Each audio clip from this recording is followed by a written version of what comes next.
Good morning Telangana. Welcome to T news. నేను Sai Madhavi. Bulletin ముందుగా headlines. నేడు పాలమూరు జిల్లాలో కేటీఆర్ పర్యటన. అచ్చంపేట, నాగర్ కర్నూల్ బీఆర్ఎస్ పార్టీ విస్తృత స్థాయి సమావేశం.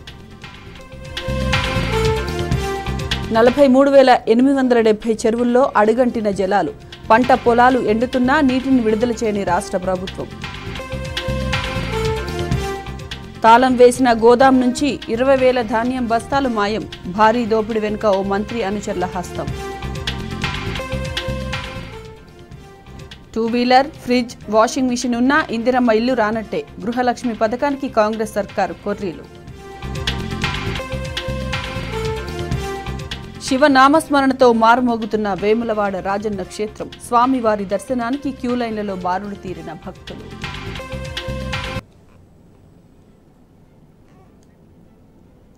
మేడారం జాతర విధుల్లో ఉన్న ఓ ఎస్ఐపై ఉన్నతాధికారి చేయి చేసుకోవడం వివాదాస్పదంగా మారింది. కుటుంబ సభ్యుల ముందే అవమానించడంపై పోలీసు సిబ్బంది నిరసన వ్యక్తం చేస్తున్నారు. వరంగల్ కమిషనరేట్కు చెందిన ఏఆర్ ఎస్ఐ రవికుమార్ మేడారం జాతరలో డ్యూటీ చేస్తున్నారు. ఎస్ఐ కుటుంబ సభ్యులతో కలిసి సమ్మక్క దర్శనం చేసుకోవడానికి వెళ్తుండగా ఆదిలాబాద్ ఎస్పీ గౌసాలం ఎస్ఐపై సీరియస్ అయ్యారు. కుటుంబ సభ్యుల ముందే ఎస్ఐ రవికుమార్పై ఎస్పీ గౌసాలం చేయి చేసుకున్నారు. అసభ్య పదజాలంతో తిడుతూ చెంపదెబ్బ కొట్టి ఆయన భార్య పిల్లలు చూస్తుండగానే రవికుమార్ను నేలపై కూర్చోబెట్టి పనిష్మెంట్ ఇచ్చారు. దీంతో రవికుమార్ కుటుంబం కన్నీటి పర్యంతమైంది.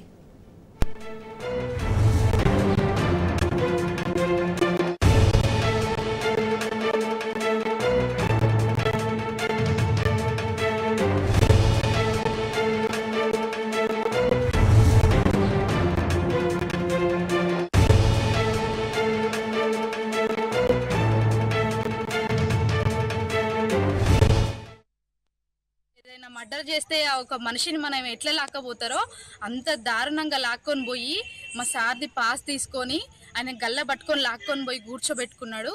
అక్కడ నేను బతిలాడి, సార్ ప్లీజ్ సార్ కానీ ఒక బెగ్గర్ లాగా అడుక్కున్నాను, ప్లీజ్ సార్ మమ్మల్ని వదిలేయండి సార్ అని. అయినా కూడా అసలు మమ్మల్ని వదిలేయలేదు. బాగా నీచంగా మాట్లాడిండు. మా హస్బెండ్ లాంటి వాళ్ళు ఎంతో మంది ఇక్కడ పొద్దున్న నుండి సాయంత్రం వరకు కష్టపడి వాళ్ళు ఒర్రుకుంటాం మామూలు జనాలతోటి అరుసుకుంటా డ్యూటీలు చేస్తారు. ఇంకా లైఫ్ లో అసలు మేడారం ముఖం అనేది చూడకుండా చేసిండ్రు. నాకు చాలా బాధ అనిపించింది. ఏదైనా మర్డర్ చేస్తే ఒక మనిషిని మనం ఎట్లా లాక్కపోతారో అంత దారుణంగా లాక్కొని పోయి మా సార్ది పాస్ తీసుకొని ఆయన గల్ల పట్టుకొని లాక్కొని పోయి కూర్చోబెట్టుకున్నాడు. అక్కడ నేను బతిలాడి, సార్ ప్లీజ్ సార్ కానీ ఒక బెగ్గర్ లాగా అడుక్కున్నాను, ప్లీజ్ సార్ మమ్మల్ని వదిలేయండి సార్ అని. అయినా కూడా అసలు మమ్మల్ని వదిలేయలేదు. బాగా నీచంగా మాట్లాడిండు. మా హస్బెండ్ లాంటి వాళ్ళు ఎంతో మంది ఇక్కడ పొద్దున్న నుండి సాయంత్రం వరకు కష్టపడి వాళ్ళు ఒర్రుకుంటాం మామూలు జనాలతోటి అరుసుకుంటా డ్యూటీలు చేస్తారు. ఇంకా లైఫ్ లో అసలు మేడారం ముఖం అనేది చూడకుండా చేసిండ్రు. నాకు చాలా బాధ అనిపించింది. ఏదైనా మర్డర్ చేస్తే ఒక మనిషిని మనం ఎట్లా లాక్కపోతారో అంత దారుణంగా లాక్కొని పోయి మా సార్ది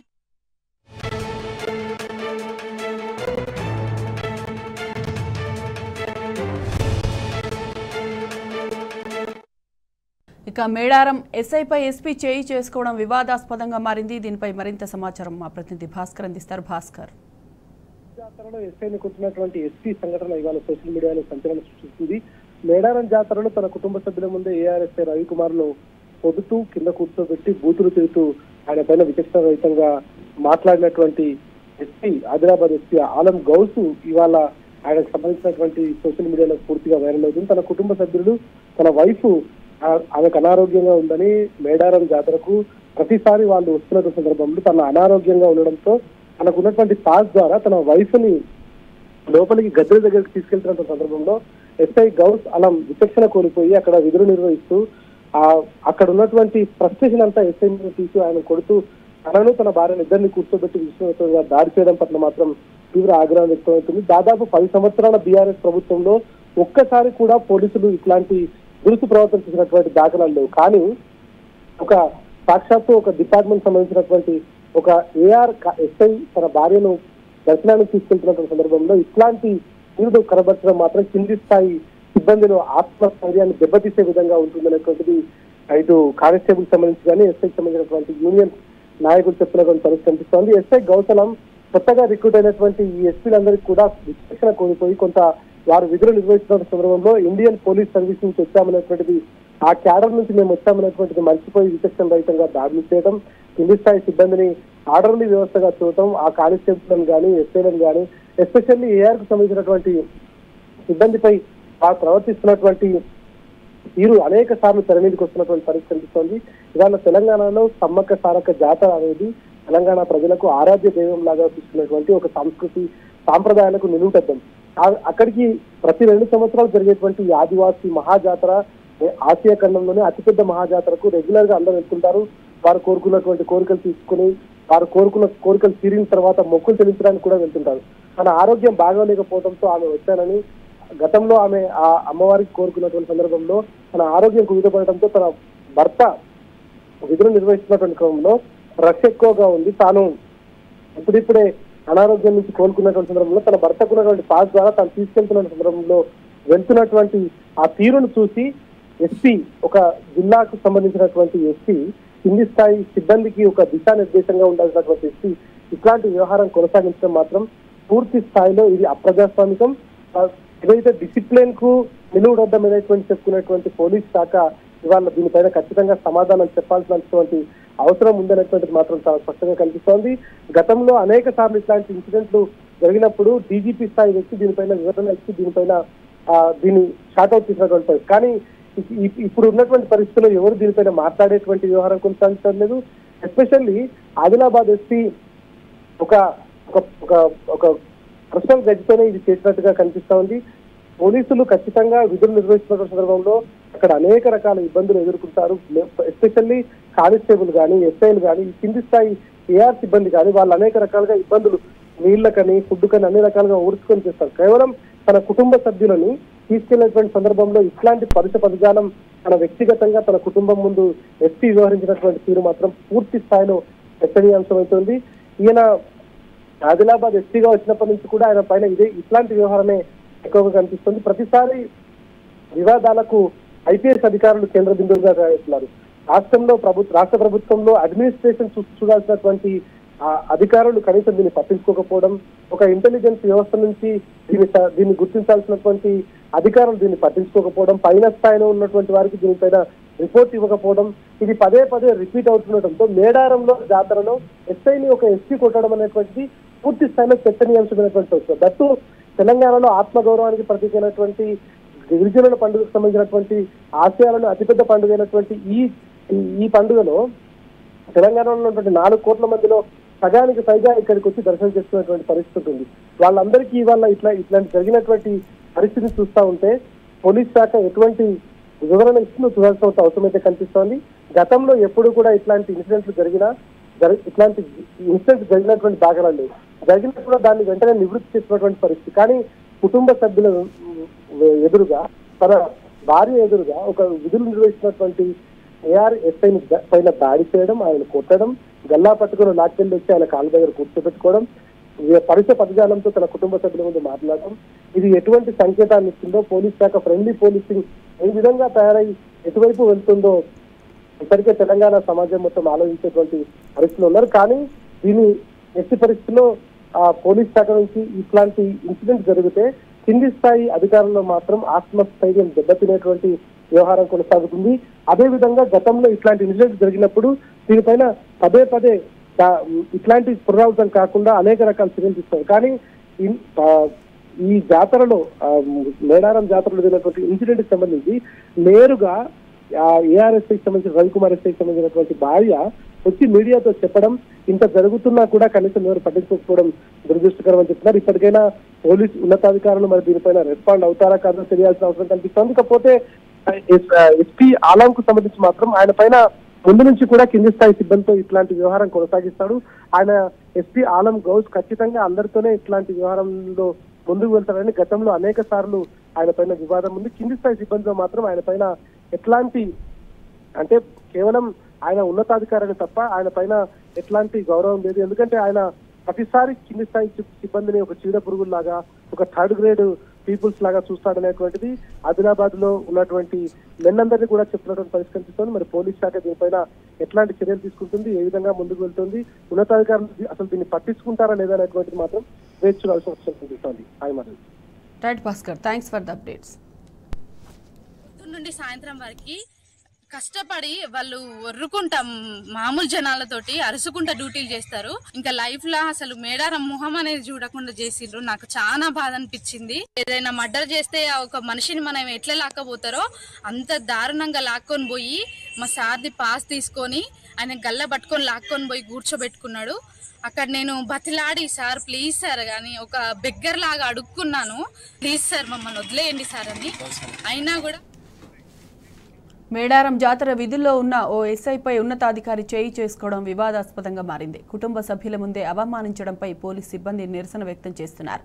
వరంగల్ కమిషనరేట్కు చెందిన ఏఆర్ ఎస్ఐ రవికుమార్ మేడారంలో జాతరలో డ్యూటీ చేస్తున్నారు. ఎస్ఐ కుటుంబంతో కలిసి సమ్మక్క దర్శనం చేసుకోవడానికి వెళ్తుండగా ఆదిలాబాద్ ఎస్పీ గౌసాలం ఎస్ఐపై సీరియస్ అయ్యారు. కుటుంబ సభ్యుల ముందే ఎస్ఐ కుమార్పై ఎస్పీ గౌసాలం చేయి చేసుకున్నారు. అసభ్య పదజాలంతో తిడుతూ చెంపదెబ్బ కొట్టి ఆయన భార్య పిల్లలు చూస్తుండగానే రవికుమార్ను నేలపై కూర్చోబెట్టి పనిష్మెంట్ ఇచ్చారు. దీంతో రవికుమార్ కుటుంబం కన్నీటి పర్యంతమవుతోంది.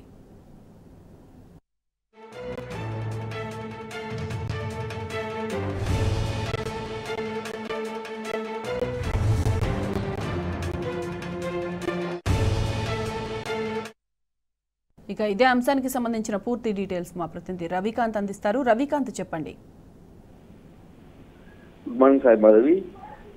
ఈసారి మేడారం జాతరలో పోలీసుల అత్యుత్సాహం స్పష్టంగా కనిపించింది. వాళ్ళ డిపార్ట్మెంట్ కు సంబంధించి వాళ్ళనే కొట్టుకునే స్థాయికి వెళ్ళిన సందర్భాన్ని మనం చూసాము.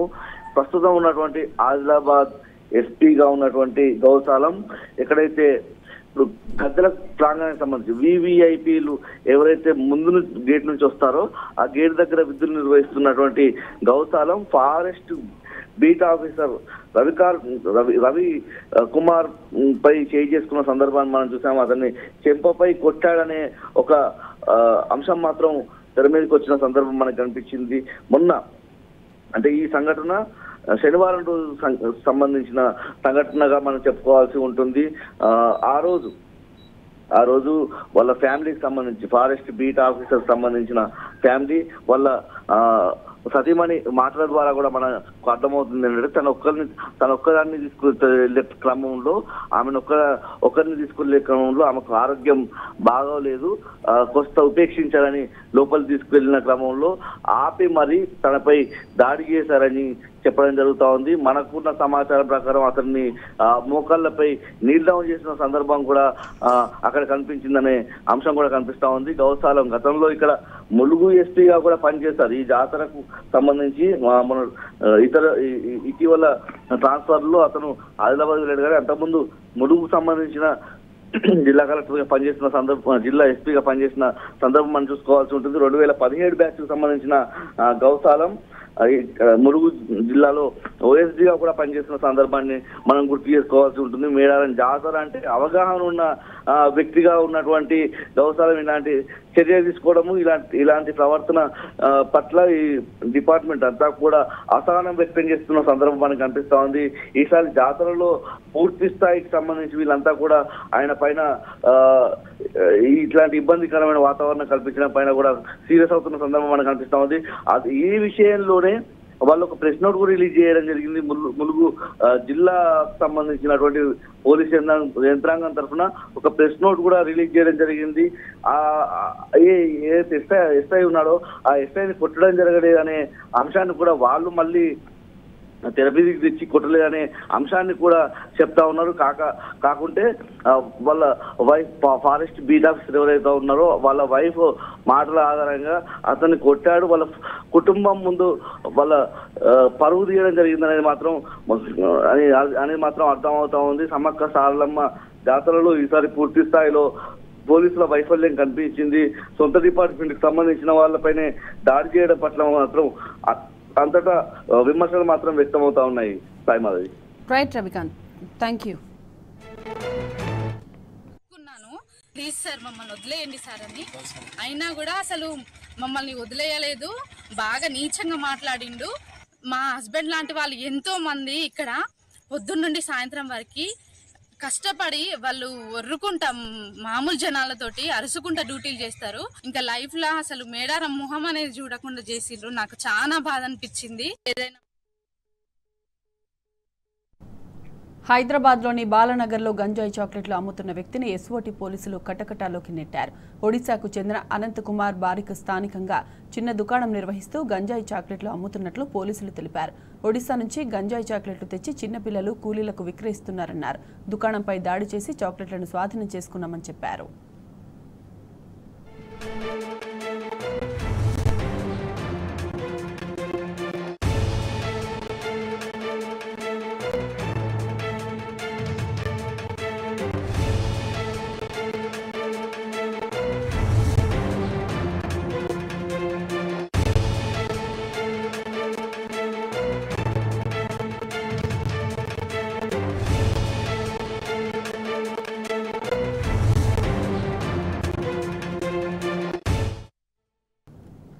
నాడు ఎట్లుండే తెలంగాణ, ఇప్పుడు ఎట్లయింది తెలంగాణ? నిరుడు నిండిన చెరువులు, పచ్చారబోసినట్లుండే పంటలు, ఎటు చూసినా రైతన్నల సంతోషాలే పరిణవిల్లేవి. ఎర్రటెండాకాలంలోనూ నీటి గలగలతో మత్తళ్లు తొక్కుతూ కనిపించేవి. ప్రస్తుతం భానుడు ఇంకా మండనే లేదు. చెరువులు వట్టిపోయాయి. ప్రాజెక్టుల్లో నీళ్లు లేక నెర్రలు బారుతున్నాయి. కాలువలు బోసిపోయి నెర్రలిచ్చిన భూముల్లానే రైతన్నల గుండెలు పగులుతున్నాయి.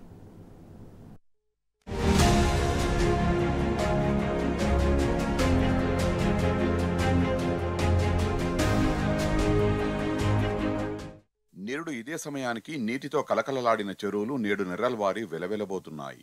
మండు టెండల్లోనూ మత్తళ్లు దుంకిన చెరువులు, చెక్ డ్యాంలు, రిజర్వాయర్లు వేసవికి ముందే అడగంటుతున్నాయి. నిండుగా పోసిన బోర్లు సైతం ఇప్పుడు బోరుమంటున్నాయి. దీంతో చెరువుల కింద యాసంగి సాగు ప్రశ్నార్థకంగా మారింది. బీఆర్ఎస్ ప్రభుత్వం రాష్ట్రంలోని చెరువులపై ఎప్పటికప్పుడు ప్రత్యేక దృష్టిని కేంద్రీకరిస్తూ వచ్చింది.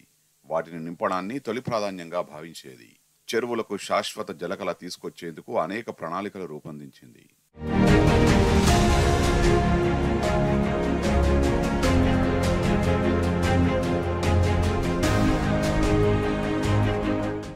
కాళేశ్వరం, ఎస్ఆర్ఎస్పీ, ఎల్లంపల్లి, నిజాం సాగర్, సింగూరు, ఎగువ మానేరు, దిగువ మానేరు, కడెం, వరద కాల్వ తదితర ప్రాజెక్టులతో ఇప్పటికే 10,000కు పైగా చెరువుల్ని ముడిపెట్టడంతో పాటు క్రమం తప్పకుండా నదీ జలాలతో నింపుతూ వచ్చింది. వానాకాలం ముగిసిన వెంటనే నవంబర్ నుంచి క్రమం తప్పకుండా నింపుతూ వచ్చేది. వరంగల్ జిల్లాలో చెరువులను దేవాదుల ప్రాజెక్టుతో అనుసంధానిస్తున్నారు. రామప్ప, పాకాల వంటి కాకతీయులు నిర్మించిన చారిత్రక జలాశయాలను కూడా దేవాదులలో భాగం చేశారు. మహబూబ్ నగర్ జిల్లాలో కల్వకుర్తి, నెట్టెంపాడు, కోయిల్ సాగర్, భీమా, ఎల్మినేటి మాధవరెడ్డి పెండింగ్ ప్రాజెక్టుల్ని పూర్తి చేయడంతో వాటి పరిధిలోని చెరువుల్ని ఏడాది పొడవునా నింపుతున్నారు.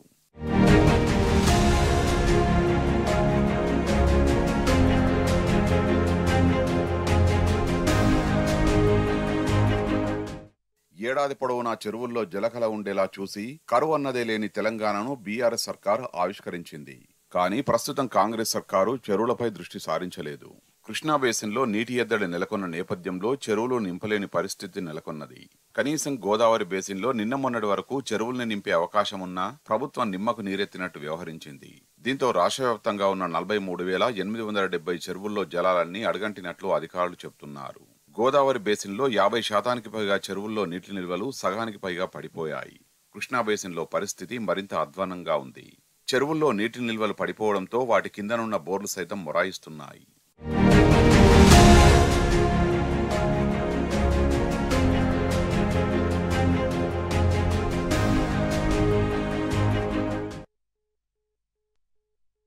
కాంగ్రెస్ ప్రభుత్వం వచ్చిన 2 నెలలకే జోగులాంబ గద్వాల జిల్లాలో తాగునీటి సమస్య మొదలైంది. తాగునీటి కోసం మళ్లీ బిందెలు పట్టుకుని రోడ్డెక్కాల్సిన పరిస్థితి వచ్చిందని ఆడబిడ్డలు ఆగ్రహం వ్యక్తం చేస్తున్నారు.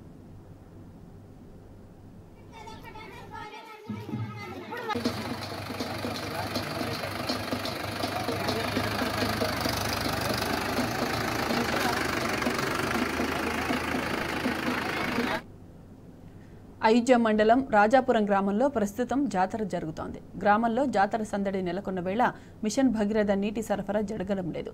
నీటి ఎద్దడితో బంధువులను కూడా పిలుచుకునే పరిస్థితి లేదని గ్రామస్తులు వాపోతున్నారు. నీటి సమస్య ఉండడంతో బంధువులను జాతరకు రావద్దని చెప్పామని ఊరి ప్రజలంటున్నారు.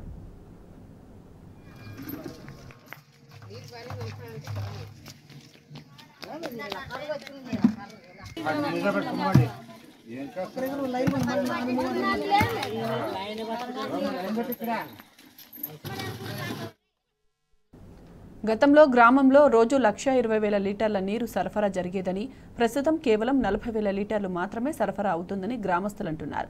ఊరి పక్కనే తుంగభద్ర నది ఉన్నా తాగునీటికి ఇబ్బంది తప్పడం లేదని వాపోతున్నారు.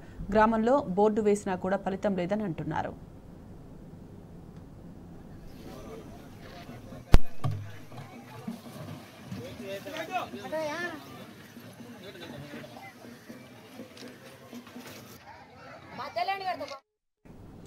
గ్రామంలో నీటి ఎద్దడి తలెత్తడంతో అధికారులు ట్యాంకర్ల ద్వారా నీటిని సరఫరా చేస్తున్నారు. జాతర ఉండడంతో 4 ట్యాంకర్లతో నీటిని సప్లై చేస్తున్నామని మండల ఎంపీడీఓ తెలిపారు. త్వరలోనే శాశ్వత పరిష్కారం చూపిస్తామని ప్రజలకు భరోసానిస్తున్నారు.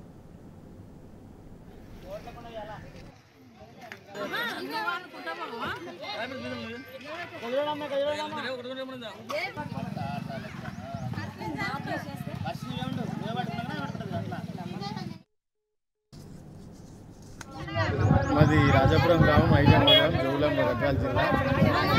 అయితే మా ఊరికి సంబంధించి మిషన్ భగీరథ వాటర్ అనేది రావడం లేదు. మా విలేజ్కి ఏమో లాస్ట్ బార్డర్ అయింది, ఎక్కడ నెట్టంపాటి దగ్గర స్టార్ట్ అయితే తుంగభద్ర నది ఒకటి ఉంది. మా గ్రామము కొంత దూరంలో తుంగభద్ర నది ఉంది. నీళ్లు మిషన్ భగీరథ వాటర్ రావడం లేదు. అయితే మాకు మా గ్రామ జనాభా ప్రకారం తీసుకుంటే ఒక రోజుకు వచ్చేసి మార్నింగ్ 60,000 లీటర్లు, నైట్ 60,000 లీటర్లు, మొత్తం 1,20,000 లీటర్లు రావాలి యాక్చువల్గా మిషన్ భగీరథ వాటర్.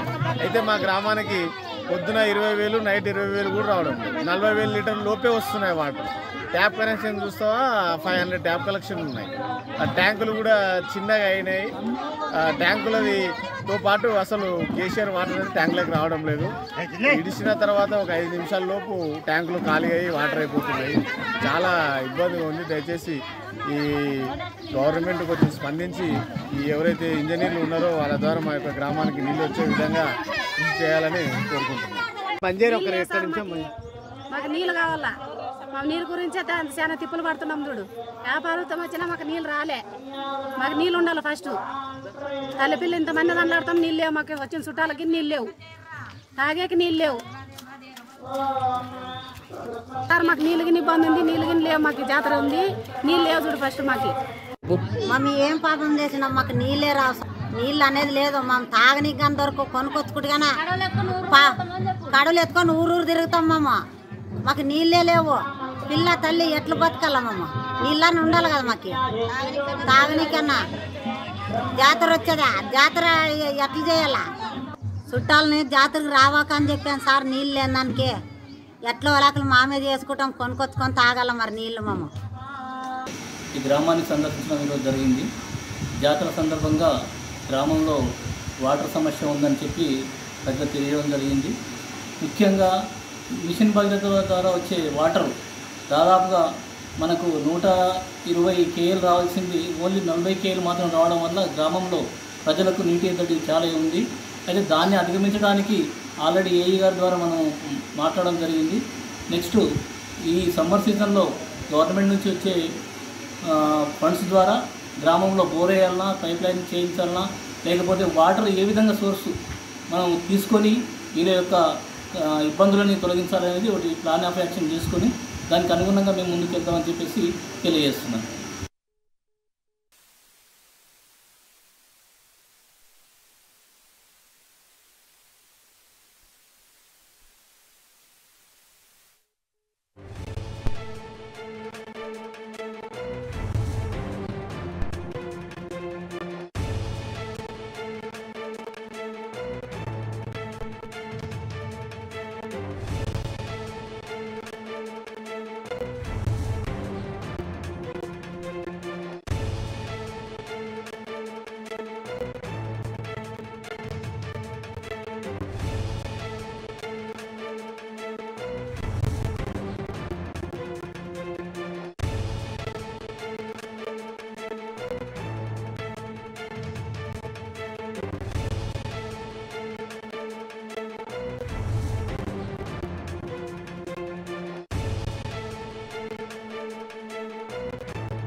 దివంగత ఎమ్మెల్యే లాస్యనందిత నివాసానికి బీఆర్ఎస్ వర్కింగ్ ప్రెసిడెంట్ కేటీఆర్ చేరుకున్నారు. లాస్యనందిత కుటుంబ సభ్యులను పరామర్శిస్తున్నారు. మాజీ హోంమంత్రి మహమ్మద్ అలీ ఎమ్మెల్యే. ఇక దీనికి సంబంధించిన పూర్తి డీటెయిల్స్ మా ప్రతినిధి లివిల్ అందిస్తారు. లివిల్. సాయి మాధవి, గత 3 రోజుల క్రితము రోడ్డు ప్రమాదంలో చనిపోయిన కంటోన్మెంట్ ఎమ్మెల్యే లాస్యనందిత కుటుంబాన్ని పరామర్శించేందుకు కొద్దిసేపటి క్రితమే బీఆర్ఎస్ వర్కింగ్ ప్రెసిడెంట్ తో పాటు మాజీ మంత్రులు, ఎమ్మెల్యేలు వారి కుటుంబానికి వారి ఇంటికి చేరుకున్నారు. వారి కుటుంబానికి మనోధైర్యాన్ని ఇవ్వడంతో పాటు వారికి అండగా ఉంటామని చెప్పేసి ఇప్పటికే బీఆర్ఎస్ అధినేత మాజీ ముఖ్యమంత్రి కల్వకుంట్ల చంద్రశేఖర్ చెప్పిన నేపథ్యంలో వర్కింగ్ ప్రెసిడెంట్ సైతం ఆమె చనిపోయిన రోజు అందుబాటులో లేకపోవడంతో వాళ్ళు వచ్చి పరామర్శిస్తున్నారు. వారి కుటుంబానికి అండగా ఉంటామని చెప్పారు. గతంలో కూడా సాయన్న ఏదైతే గత సంవత్సరం మృతి చెందిన నేపథ్యంలో ఆనాడు కూడా సాయన్న కుటుంబానికి అండగా ఉంటామని చెప్పి, అదే విధంగా మొన్న అసెంబ్లీ ఎన్నికల్లో ఎమ్మెల్యే టికెట్ వారి కుటుంబానికి కేటాయించడం, లాస్యనందిత గెలిచిన 3 నెలల్లోనే ఆయన అకాల మరణం చెందడం పట్ల తీవ్ర దిగ్భ్రాంతికి గురైనామని చెప్పేసి కూడా ట్విట్టర్ వేదిక కేటీఆర్ చెప్పారు. వారం రోజుల క్రితమే నేను కలిసిన వారం రోజుల్లోనే ఇంత దూరంగా వెళ్ళిపోతుందని నేను అనుకోలేని చెప్పేసి కూడా ట్విట్టర్ వేదికగా చెప్పారు. ఆ తరుణంలో ఇవాళ నిన్న హైదరాబాద్కు వచ్చిన నైట్ వచ్చిన వెంటనే ఇవాళ ఉదయమే ఇక్కడికి వచ్చి చేరుకొని వారి కుటుంబానికి అండగా ఉండేందుకు వారికి ధైర్యాన్ని నింపే విధంగా ఇవాళ వర్కింగ్ ప్రెసిడెంట్ కేటీఆర్ పరామర్శిస్తున్నారు. వారి అన్ని విధాలా మేము సహాయ సహకారాలు అందిస్తామని చెప్పేసి కూడా గతంలోనే 3 రోజుల క్రితమే బీఆర్ఎస్ అధినేత కేసీఆర్ చెప్పారు. అంతేకాకుండా ఆ రోజు ఉదయం నుంచి కూడా ఏదైతే చనిపోయిన తెలిసినప్పటి నుంచి కూడా బీఆర్ఎస్ ముఖ్య నేతలైన హరీష్ రావుతో పాటు పలువురు మాజీ ఎమ్మెల్యేలు, మాజీ మంత్రులు కూడా వెంటే ఉండి అన్ని కార్యక్రమాలు ముందుని నడిపించారు. అదే తరుణంలో అంత్యక్రియల వరకు కూడా ఉదయం నుండి సాయంత్రం వరకు ఎమ్మెల్యేలు పల్లరాజేశ్వర రెడ్డి, హరీష్ రావుతో పాటు ప్రశాంత్ రెడ్డి, ప్రశాంత్ శ్రీనివాసరావుతో చాలా మంది బీఆర్ఎస్ నేతలంతా కూడా అంత్యక్రియలు పూర్తయ్యే వరకు కూడా వారి కుటుంబానికి అండగా ఉండి వారికి ధైర్యాన్ని ఇచ్చారు. అదే తరుణంలో ఇవాళ వర్కింగ్ ప్రెసిడెంట్ కేటీఆర్ కూడా వారి కుటుంబాన్ని పరామర్శించి వారికి అండగా ఉంటామని చెప్తున్నారు. సాయి మాధవి. రైట్ లివిల్, థ్యాంక్ యూ.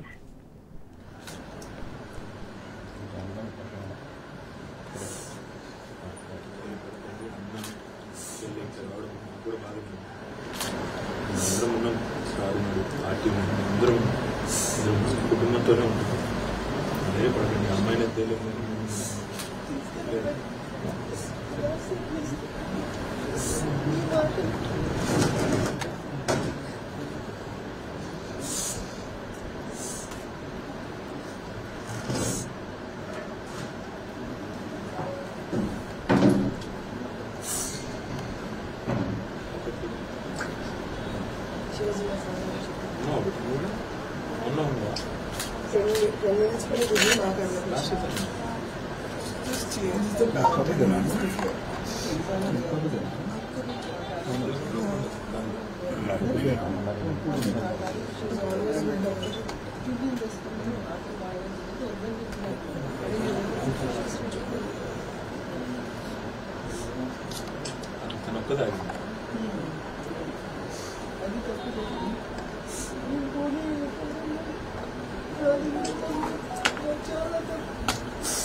ఎప్పుడైనా ఇద్దరు కలిసి ఉంటుంది.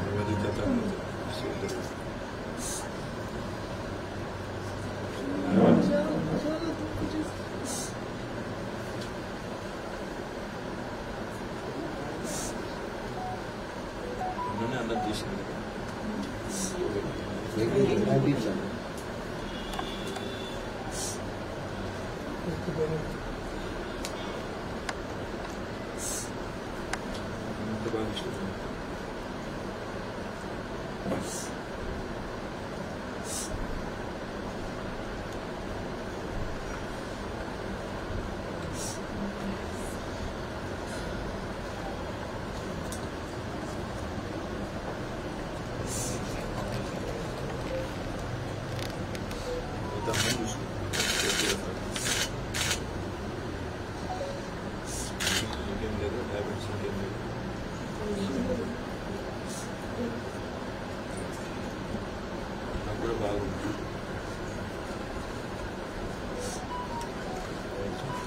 వస్తాను మీరు జాగ్రత్త.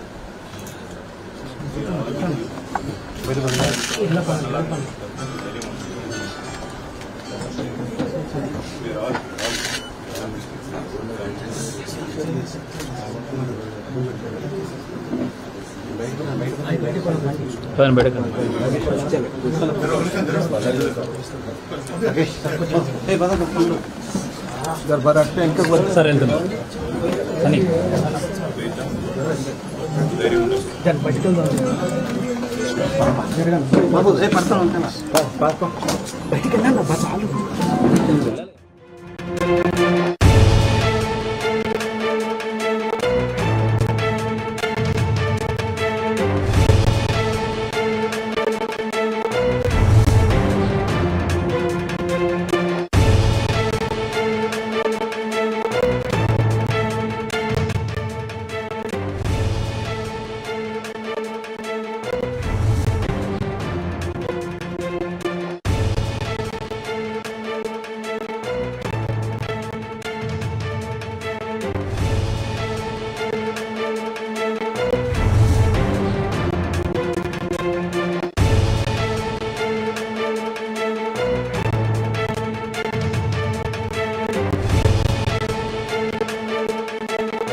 శాసనసభ్యురాలు మా సోదరి కుమారి లాస్యా నందిత గారు మన జరిగిన రోడ్ యాక్సిడెంట్లో దుర్మరణం పాలైన విషయం తెలిసి పార్టీ మొత్తం అదేవిధంగా కంటోన్మెంట్ ప్రజలు మొత్తం కూడా దిగ్భ్రాంతికి తీవ్ర విస్మయానికి తీవ్రమైన బాధకు కూడా అందరం కూడా లోనైనాం. ఆ అమ్మాయిని మరి అదేందో తెలియదు కానీ దాదాపుగా గత 10-15 రోజులుగా వివిధ రకాల దుర్ఘటనలు వెంటాడడం చివరికి ఈ రకంగా వారు అకాల మరణం పాల్గొవడం మమ్మల్ని అందరినీ కూడా తీవ్రంగా బాధ పెట్టిన సందర్భం. దురదృష్టవశాత్తు నేను ఆ రోజు విదేశాల్లో ఉండడం వల్ల రాలేకపోయినాను. అమ్మాయి నిజంగా కూడా లాస్యా నందిత గారు ఎలక్షన్ ప్రచారంలో కానీ అంతకుముందు గతంలో కార్పొరేటర్గా పనిచేసినప్పుడు కానీ కవాడిగూడ నుండి నాకు చాలా సన్నిహితంగా ఒక చెల్లెల్లాగా దగ్గరగా పనిచేసిన మా సోదరి ఇవాళ మా మధ్యన లేదు అంటే అందరం కూడా బాధపడతా ఉన్నాం. దాంతోపాటు ఆ కుటుంబానికి సంవత్సరం కిందటనే పెద్ద దిక్కులా ఉన్న కంటోన్మెంట్కి 5 సార్లు శాసనసభ్యుడిగా పనిచేసిన సీనియర్ ఎమ్మెల్యే సాయన్న గారు సంవత్సరం కిందట వారు మరణించడం, తర్వాత వారి కూతురు దివంగత ఎమ్మెల్యే గారు కూడా అకాల మరణం పాల్గొవడం నిజంగా కుటుంబానికి భగవంతుడు మనోధైర్యాన్ని ప్రసాదించాలని ఈ శోకాతప్త సందర్భంగా వారి కుటుంబం